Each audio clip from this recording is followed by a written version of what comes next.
Hansı şikayətlər olarsa uşağımızda qurddan şübhələnə bilərik. Analar çox belə bir sual verir ki, doktor, uşağın dişi, gecə yatanda dişini fırçıldadır, ağzından su gəlir, onun qurdu var. Hətta bəziləri apteklərdən öz başına dərman preparatları alıb qəbul etdirirlər.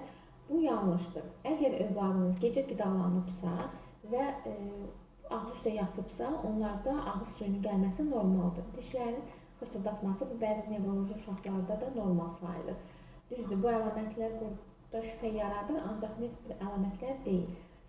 Yanaşı, uşaqda əgər çəki almama, boy inkişafından qalma varsa, uşaqda tez-tez mədə-bağırsaq nahiyəsində ağrılardan şikayət edirsə, uşaqlar gecəni çox narahat yatırlarsa, müəyyən vitamin və minerallar var ki, bunlarda daim azlığı varsa, bunlar bizə şübhə yaradır.